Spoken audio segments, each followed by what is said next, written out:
வடலூரை பொறுத்தவரையிலும் நீங்கள் கடலூரில் அதே போல மேற்கு புறம் நீங்க வந்து பாத்தீங்கன்னா நெய்வேலி இந்த இடத்தை தாண்டி சென்றாலே சாலையின் இரு மருங்கிலுமே மக்கள் உணவை வைத்துக் கொண்டு நிற்பதை பார்க்கலாம். அன்று நாள் முழுவதும் மக்கள் அங்கே உணவு கடல், மக்கள் கடல் எந்த அளவுக்கு கூடுகிறதோ அந்த அளவுக்கு அங்கே உணவு கடலும் அங்கே பொங்கி வழிவதை நாம் பார்க்க முடிகிறது. ஒவ்வொரு இல்லத்திலும் ஒவ்வொரு இடங்களிலும் மக்கள் மனமுவந்து உணவை வாரி வாரி அருட்பெருஞ்சோதி ஆண்டவரை தரிசிக்க வருபவர்களுக்கு அள்ளி அள்ளி கொடுக்கக்கூடிய பெருந்திருவிழாவாக நடைபெறுவதுதான் தைப்பூசம்.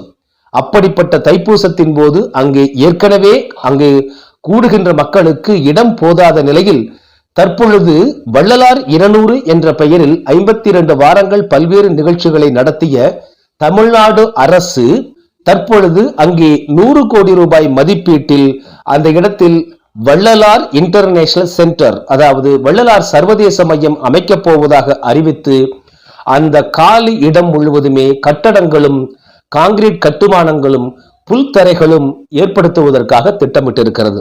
இவ்வளவு பெரிய திட்டத்திற்கான, அதுவும் மிக முக்கியமான திட்டத்திற்காக அதற்கான வடிவமைப்பை வடலூர் சத்தியஞான சபையிலோ அல்லது வடலூர் தர்மசாலையிலோ மருதூரிலோ கருங்குழியிலோ சித்தி வளாகத்திலோ மேட்டுக்குப்பத்தில் உள்ள சித்தி வளாகத்திலோ எங்குமே இதுவரை இந்த ஏற்பாட்டாளர்கள் வைக்கவில்லை. அதாவது சன்மார்க்கர்களும் வள்ளல் பெருமானாருடைய அவருடைய வழியை பின்பற்றுபவர்களும் அதே போல அருட்பெருஞ்சோதி ஆண்டவர் மீது அன்பு கொண்டு அங்கே வரக்கூடிய எந்த ஒரு மனிதருக்குமே இப்படிப்பட்ட ஒரு வடிவமைப்பு, இப்படிப்பட்ட ஒரு திட்டம் அங்கே செயல்படுத்த போகிறது என்கிற ஒரு அறிவும் கிடையாது, ஒரு அறிதலும் கிடையாது, ஒரு புரிதலும் கிடையாது. இதை ஏற்படுத்த வேண்டிய கடமை இந்த திட்டத்தை நிறைவேற்றக்கூடிய இந்து சமய அறநிலையத்துறைக்கும் அதே போல இந்த திட்டத்திற்கு பின்புலமாக நின்று கொண்டிருக்கக்கூடிய பெரிய மனிதர்களாக இதுவரை இந்த உலகம் அறிந்த சன்மார்க்கர்கள் அறிந்த அந்த தலைமைச் சங்க நிர்வாகிகளும் வள்ளலார் 200 சிறப்பு குழுவினரும் இதை செய்திருக்க வேண்டும்.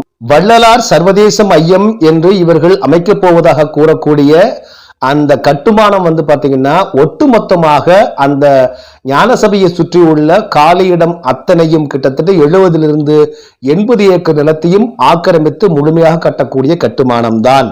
முதல்ல வந்து பாத்தீங்கன்னா சாலை ஒட்டியே மிக உயரமான முன்னணியில வந்து பாத்தீங்கன்னா கட்டுமானம், உள்ளே 3 நுழைவாயில்கள், அதன் பிறகு வந்து பாத்தீங்கன்னா புல்தரைகள் 2 பக்கம், நடுவில் கான்கிரீட் கட்டுமானம், 2 புறமுமே கான்கிரீட் நடைபாதைகள், அதன் பிறகு 4 கட்டடங்கள் உள்ளுக்குள்ள வரதை பார்க்கலாம். அதன் பிறகுதான் சத்தியஞான சபை வருது. அதன் பிறகு பின்னாடி வந்து பாத்தீங்கன்னா தற்போது இருக்கக்கூடிய முன்மண்டபம் மாற்றி இடித்து புதுசா கட்ட போறாங்க அப்படிங்கிற மாதிரி அதெல்லாம் மாடல் இருக்கு. ஆக முழுமையாக சாலையிலிருந்து பின்னாடி வந்து பாத்தீங்கன்னா தர்மசாலை வரைக்கும் இருக்கக்கூடிய எல்லா இடங்களுமே கட்டுமானமா இருக்கு. இந்த நடைபாதை வந்து பாத்தீங்கன்னா இந்த படத்துல நல்லா கவனிங்க. இந்த நடைபாதைக்கு உள்ள போய் தான் நம்ம வந்து 5 பேர் 4 பேரா உள்ள போய் பார்க்கலாம். இப்போ எட்டம்பலமாக இந்த இடத்தை கட்டி வச்சிருக்க, இங்க வந்து 8 வாசல்களையும் திறந்து சோதி தரிசனம் காட்ட வேண்டும் என்பதுதான் வள்ளல் பெருமானார் சொன்னது. அதுவே இன்னும் ஒழுங்காக நடக்காம இருக்கு. ஒரு வாசலை திறந்துதான் காட்டிக் கொண்டிருக்கிறார்கள். எனவே அதையே ஒழுங்குபடுத்த வேண்டிய தேவை இருக்கிறது.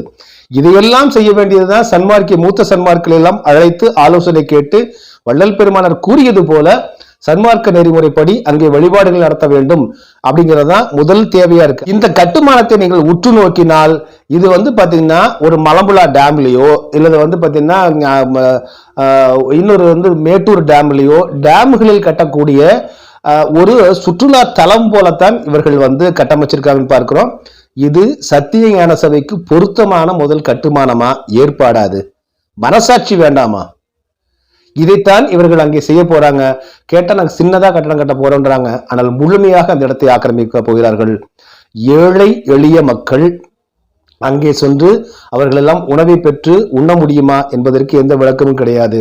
வாகனங்கள் எல்லாம் எங்க போய் நிறுத்த போறாங்க? அது தைப்பூச நாள்ல லட்சக்கணக்கான மக்கள் வரக்கூடிய வாகனங்கள், மாட்டு வண்டியெல்லாம் வந்து சாப்பாடு கொட்டுவாங்க. அங்க அதுக்கெல்லாம் இங்கே இடம் இருக்காது.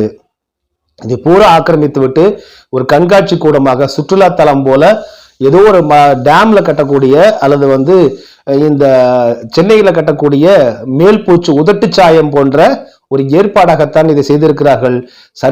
சன்மார்க்கத்திற்கும் இதற்கும் எந்த தொடர்பும் இல்லை. வள்ளல் பெருமானாருடைய திட்டமும் இது அல்ல. வள்ளல் பெருமானார் இட்ட கட்டளையும் இது அல்ல.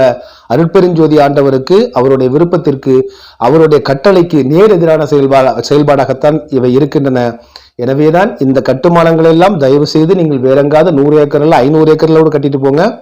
அந்த சிவகாம வள்ளியோடு நடராச பெருமான் வந்து நடமாடக்கூடிய அளவிற்கு, எட்டம்பலத்தோடு இங்குமங்கும் நடமாடி திரியக்கூடிய அளவிற்கு பெருவெளியாக விட்டு வைத்திருக்கக்கூடிய, அதில் எந்த கட்டுமானங்களையும் செய்யாமல் இருக்கின்ற ஆக்கிரமிப்புகளையும் அகற்றி ஒழுங்குபடுத்தி, சுற்றிலும் வந்து பார்த்தீங்கன்னா அந்த காம்பவுண்ட் என்ற சுற்றுச்சுவர்களை எல்லாம் சரிப்படுத்தி அங்கே வசதியை மேம்படுத்துவதற்கான அடிப்படை தேவையை செய்து, தற்காலிகம் தைப்பூச நாட்கள் எல்லாம் வந்தால் தற்காலிகமாக அவற்றுக்கான ஏற்பாடுகள் என்ன என்பதை எல்லாம் கவனத்தில் கொண்டு செய்து, அங்கே அருட்பெருஞ்சோதி ஆண்டவருடைய விருப்பத்திற்கு எதிராக எந்த செயலும் செய்யாமல் இருப்பது இந்து சமய அறநிலைத்துறை அதிகாரிகளுக்கும், இந்து சமய அறநிலைத்துறை அமைச்சருக்கும், இந்த அரசுக்கும், சில பெரிய மனிதர்களுக்கும் நல்லது.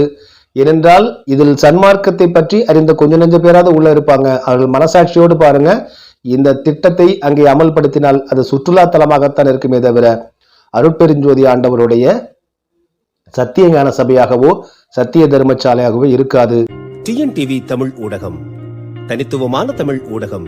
இப்போதே சப்ஸ்கிரைப் செய்யுங்கள் உங்கள் டிஎன்டிவி தமிழ் ஊடகம் யூடியூப் சேனலை.